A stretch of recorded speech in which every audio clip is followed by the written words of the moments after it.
Alhamdulillahirabbil alamin. Allahumma shalli ala sayyidina Muhammad wa ala ali sayyidina Muhammad, amma ba'du. Yang saya hormati di sini guru kita bersama, Bapak Dr. Hendra Khalid MA, yang selalu memotivasi kita bersama biasanya di kelas maupun di forum lainnya. Yang saya hormati pula Bapak Kaprodi, Bapak Dr. Rahmatul Fadil MA, Bapak Rahmatul Fadil MA yang insya Allah akan menjadi doktor. Dan yang saya cintai adik-adik semua dari semester 1 sampai semester 7, mudah-mudahan dalam keadaan sehat dan bahagia, amin. Jadi di sini, langsung saja, sebenarnya Kakak di sini diminta untuk berbagi pengalaman selama semasa kuliah di S1. Nah, pertama kali ketika masuk IIKI itu ditawarkan dengan berbagai macam program tahfidz. Dari 5 juz, 10 juz, 20 juz, bahkan sampai 30 juz. Saya bingung. Terus dengan PD-nya, kebetulan saya bukan dari keluarga, dari orang tua saya, kebetulan itu yang nganterin masih keluarga dekat, sepupu, yang memang tinggal di Ciputat.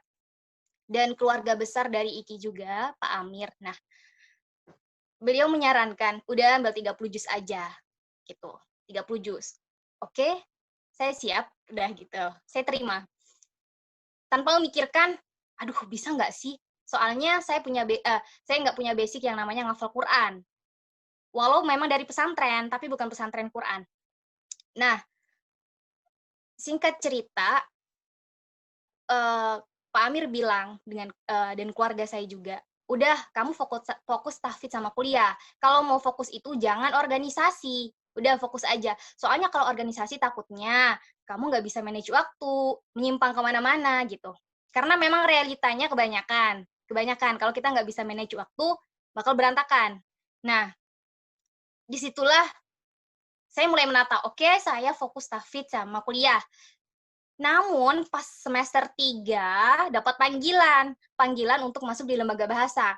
Saya mikir, emang saya harus masuk organisasi ya? Padahal udah pesan dari keluarga, nggak usah. Emang buat apa sih organisasi? Nah, karena lembaga bahasa, ini basicnya kan bahasa. Dan saya sangat tertarik namanya bahasa Inggris. Oke, mungkin ini bisa buat pengalaman saya buat meningkatkan, mengasah skill lah, ibaratnya mengasah skill bahasa saya, walaupun ya masih basic banget. Nah, akhirnya saya minta izin ke orang tua, bagaimana? Boleh tidak saya masuk organisasi, tapi ini lembaga bahasa. Oke, boleh aja, nggak apa-apa, selagi itu untuk pengembangan diri kamu, gitu. Selagi kamu bisa manage, oke, kamu terima. Nah, dengan tanpa berat hati, saya terima tawaran itu kan, masuk lembaga bahasa. Ya memang kedudukannya emang sebagai anggota di situ. Namun luar biasa sibuknya di lembaga bahasa kan, karena dia juga kerjasama dengan pihak pesantren. Nah, singkat cerita, di tahun 2018 mendapat tawaran lagi. Nah, di lembaga bahasa ini 2 tahun ya, 2 periode. Jadi belum sampai lengser, ditawarin lagi untuk masuk di Koperasi Mahasiswa IKI Jakarta. Ini yang ngajak teman saya, teman kelas. Nah, saya tertarik kenapa di sini untuk mengembangkan belajar bagaimana sih untuk mengembangkan sebuah koperasi. Karena basicnya kita syariah ini kan lagi-lagi usaha ya, bagaimana untuk memanage keuangan. Saya tertariklah masuk di sini. Lalu di sini juga sebagai anggota di bagian PSDM. Nah, kemudian saya sudah memutuskan semester 5 harus fokus tahfidz. Karena itu lumayan memusingkan memang antara membagi waktu tahfidz, kuliah, dan organisasi. Tidak bisa dipungkiri, itu realitanya seperti itu. Sangat butuh energi yang kuat. Nah, saya udah tekad, oke, semester 5 saya fokus tahfidz sama kuliah, nggak mau turun program. Namun, nyatanya saya mendapat amanah menjadi kandidat presiden Dema FC. Waktu itu Dema FS namanya ya. Saya kaget, hah? Yang benar gitu kan. Dan ternyata nggak ada pilihan lain lagi. Tinggal 2 kandidat, waktu itu ada yang mengundurkan 1, dan mau nggak mau saya harus maju. Banyak dari berbagai pihak sudah mensupport. Intinya di situ, masa kamu dipercaya, tapi kamu membuang kepercayaan itu sih. Itu yang membuat saya berat. Dalam hidup saya paling berat yang namanya menolak kepercayaan orang, itu. Nah, pada akhirnya saya terjun lagi lah di organisasi tahun 2019 sampai 2020. Itu periode 2019-2020. Di sini tantangan lebih berat karena menjadi pemimpin. Apalagi di DMFS sebelumnya saya belum pernah masuk ya. Saya di Lembaga Bahasa dan Kopma. Nah, kalau DMFS ini kan kaitannya sama fakultas. Ini merupakan lingkungan baru bagi saya. Nah, tapi saya nggak pikir panjang lagi, sudah oke, saya masuk aja. Saya terima tawaran ini gitu kan, tanpa pikir panjang memikirkan tahfidz dan kuliah saya. Yang penting saya ambil dulu, lalu di pertengahan jalan, kita flashback lagi, di pertengahan sebelum saya masuk ke DMFC. Ada teman saya bilang, tahfidz 30 juz itu nggak akan bisa kalau ngafalnya baru di IKI. Apalagi sembari ngambil berbagai organisasi. Nggak akan bisa, belum ada, gitu. Saya sih nggak, itu tuh sebenarnya bisa aja menjatuhkan ya kalau sampai kita terbawa suasana. Tapi yang dipikirkan saya apa? Ya Allah, bagaimana sih caranya? Kalau aku bisa kayak gitu, bisa nggak sih gitu loh. Kok kata orang nggak bisa, kenapa gitu? Saya bisa nggak sih seperti itu? Bagaimana caranya untuk saya bisa mendapatkan itu semua gitu loh, tanpa harus mengorbankan satu-satunya, tanpa harus mengorbankan salah satu dari aspek ini, entah organisasi, tahfidz maupun kuliah. Bagaimana caranya gitu? Saya bertanya-tanya dalam hati.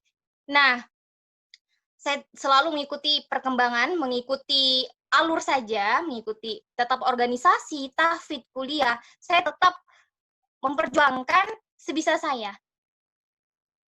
Alhamdulillah nggak terasa itu tuh perjuangan di organisasi selesai. Namun tahfidz sama kuliah belum dong, karena jabatan di DMFC itu terakhir semester 7. Nah, sebelum menyambungkan ke akhir cerita dari pengalaman saya ada sedikit cerita dari buku Life to Life, karangan Ilhamuddin Nukman. Ini terkait manajemen waktu. Jadi suatu hari itu ada dosen yang memang mengajar kuliah tentang manajemen waktu, di mana di situ mengajar bertanya kepada murid-muridnya, ayo mahasiswa coba tebak. Beliau menaruhkan ember di atas meja. Ember itu kosong. Lalu dimasukkanlah batu besar hingga penuh ember. Ayo mahasiswa, coba tebak, apakah ember ini sudah penuh semuanya? Semuanya serentak jawab, iya Pak Guru, iya dosen. Itu sudah penuh semua. Yakin, kata dosennya gitu ya. Akhirnya si dosen ngambil kerikil-kerikil kecil, dimasukkanlah ke ember yang ada batu besar tersebut. Coba lihat, bisa masuk nggak dia? Bisa, melalui lubang-lubang kecil dari batu-batu. Pasti ada, antara batu-batu itu kan ada lubang-lubangnya. Nah, itu kerikil itu termasuk. Lalu bertanya lagi dosen. Dosen itu memasukkan lagi pasir ke dalam ember. Coba kalian lihat. Masih penuh nggak ember ini? Salah satu mahasiswa bilang, mungkin tidak. Ya, bagus. Belum penuh. Lalu beliau ngambil lagi air, sebotol air dimasukkanlah ke ember. Beliau tanya lagi, kalian ada yang tahu nggak ilustrasinya apa? Salah satu mahasiswa jawab, mungkin begini Pak, sepadat apapun jadwal kita, kalau kita mau berjuang, pasti bakal selesai semua. Nah, akhirnya beliau mulailah menjelaskan. Jadi, batu besar itu sesuatu yang kalian prioritaskan, apapun itu. Misalnya pekerjaan yang kalian sukai, keluarga kalian, yang memang bermanfaat untuk perkembangan hidup kalian. Sesuatu yang kalian prioritaskan benar-benar untuk pengembangan diri gitu. Nah, bukan sesuatu yang misalnya, ya kan pacar juga diprioritaskan. Nah, itu beda lagi ya, beda. Ini untuk pengembangan diri. Nah, lalu kerikil, pasir, dan air itu merupakan benda-benda kecil yang harusnya tidak kalian prioritaskan dalam hidup kalian. Itu kata beliau. Jadi, pesannya beliau ke murid-muridnya, jangan lupa kerjakan dulu batu besar itu dalam kehidupan kalian. Baru kemudian kalian kerjakan hal-hal kecil itu yang kerikil, pasir, air. Nah, itu. Nah, sekarang Saya mau menghubungkan dalam kehidupan saya, ketika waktu kuliah ya. Waktu itu karena memang udah terjun di organisasi, tahfidz, dan kuliah, saya mau nggak mau dong, harus mengambil kebijakan, kira-kira saya bisa nggak sih fokus tiga-tiganya? Nah, suatu hari akhirnya saya memutuskan, oke, semuanya saya prioritaskan, tiga-tiga ini, tahfidz, kuliah, dan organisasi. Ini adalah batu besar dalam kehidupan saya ketika saya di menjadi mahasiswa S1. Apalagi di IKI, emang udah kewajiban ngafal dan kuliah. Dan kuliah ini merupakan kewajiban juga. Nah, kenapa saya masukkan ke bagian batu besar, ini organisasi, karena saya merasakan manfaatnya. Ketika waktu duduk di bangku kuliah, saya langsung merasakan manfaatnya. Apa sih, Kak? Jadi, saya itu kan termasuk tipe orang yang tertutup sebenarnya ya, nggak suka yang namanya berbaur, nggak suka banget.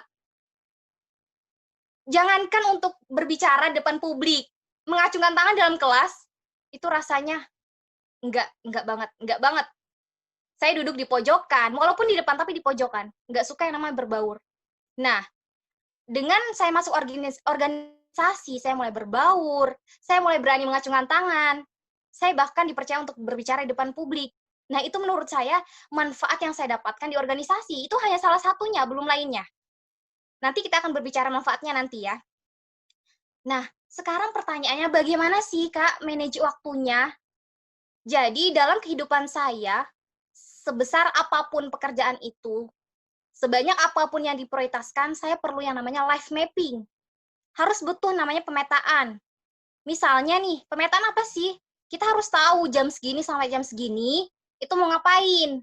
Misalnya, pagi, oke, saya harus kuliah, jadi nggak boleh yang namanya mampir-mampir kemana-mana. Saya fokus, karena tujuan saya emang di sini kuliah.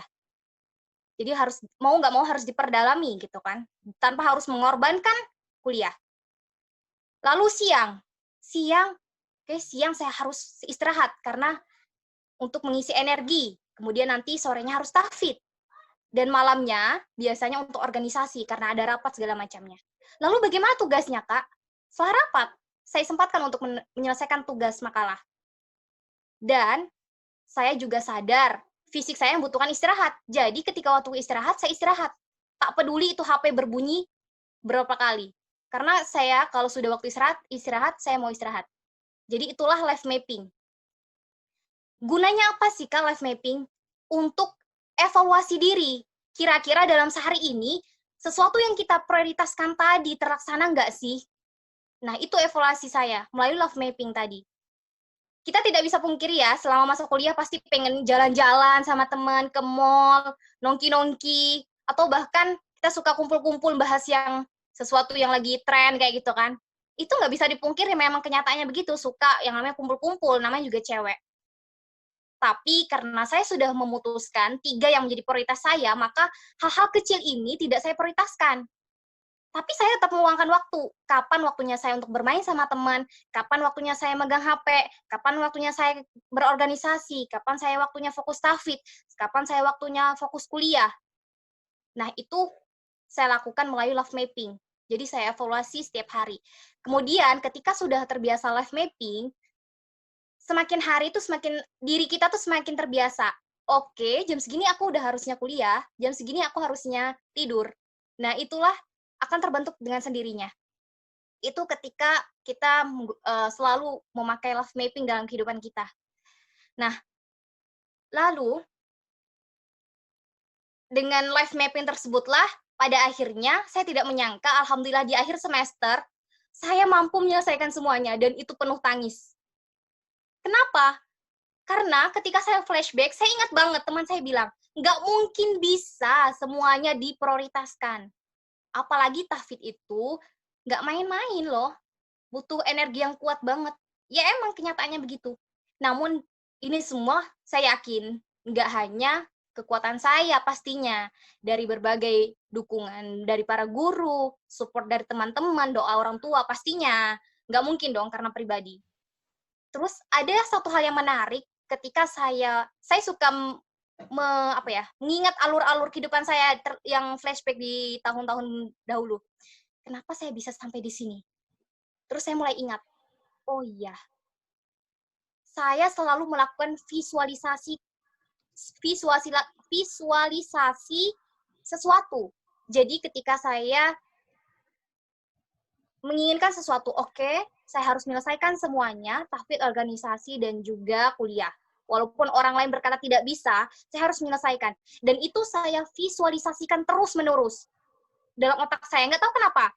Jadi selalu saya pikirkan, oke, saya harus bisa, saya bisa, saya bisa. Dan Allah kasih jawaban di akhir. Dan dikasih kesempatan untuk menyelesaikan semuanya. Nah, itu saya bersyukur banget. Nggak nyangka. Saya yakin ini semua bukan karena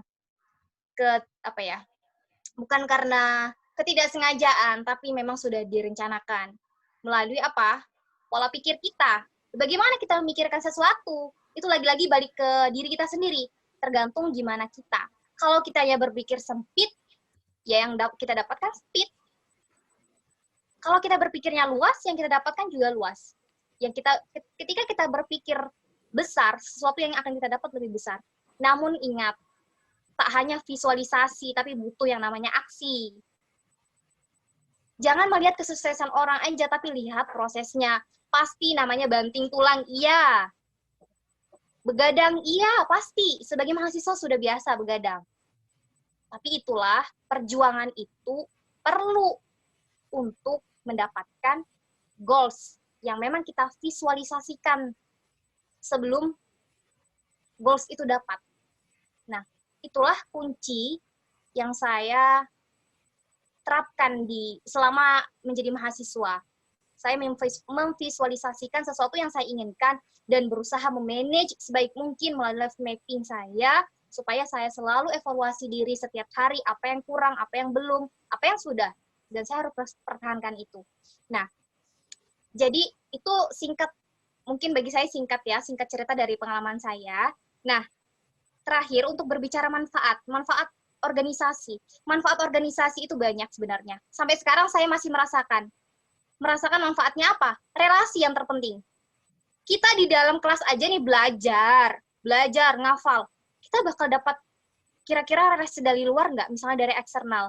Nggak akan dapat. Tapi kan aku juga punya teman di kelas. Iya, sekedar teman di kelas. Kalau di organisasi, lingkupnya semakin luas. Ada jaringan internal, jaringan eksternal. Jadi kita mendapatkan networking yang sangat luas.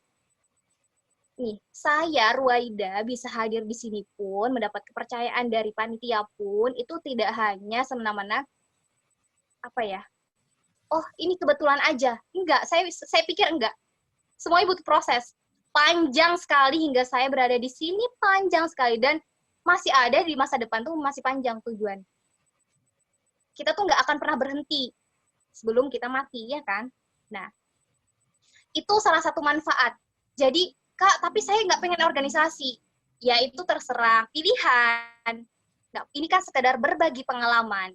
Nah, Kak, gimana kalau nggak organisasi tapi aku pengen untuk mendapatkan jaringan internal, eksternal seperti itu, gimana Kak? Ya caranya mau nggak mau tetap harus berbaur yang namanya kegiatan-kegiatan yang udah diselenggarakan para panitia, para dema, atau para sema. Nah, pokoknya yang agenda-agenda yang diselenggarakan oleh BKKBM itu ikutin aja, di situ bakal menemukan pengalaman. Atau direkrut menjadi panitia sementara, ya itu kan pengalaman juga. Nggak harus kita terjun organisasi full, kita bisa mengambil pengalaman singkat melalui panitia-panitia, misalnya panitia musabaqah Quran, nah itu bisa juga. Tapi lagi-lagi itu pilihan pribadi, mau seperti apa, mau mengambil manfaat itu atau enggak. Oke, saya sudah public speaking, saya sudah bagus, Kak, jadi nggak perlu organisasi. Ya, itu pilihan, nggak apa-apa. Tapi ingat, kita butuh yang namanya sosialisasi. Nggak mungkin hidup itu sendiri, ya kan? Nah, organisasi itu salah satu manfaatnya, kita mampu bersosialisasi dengan berbagai pihak.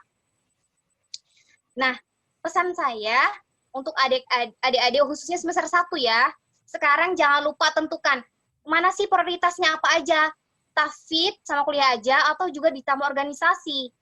Itu tentukan dari sekarang. Kira-kira apa prioritasnya, apa yang menjadi batu besarnya, kemudian apa hal-hal kecilnya, dan itu mulailah bentuk life mapping supaya tidak terbengkalai apa yang diprioritaskan dan apa yang tidak diprioritaskan. boleh main-main, tapi jangan berlebihan main-mainnya. Tetap tetap fokus sama tujuan. Nah, mungkin itu saja yang bisa saya berbagi pada siang hari ini. Terima kasih atas waktunya.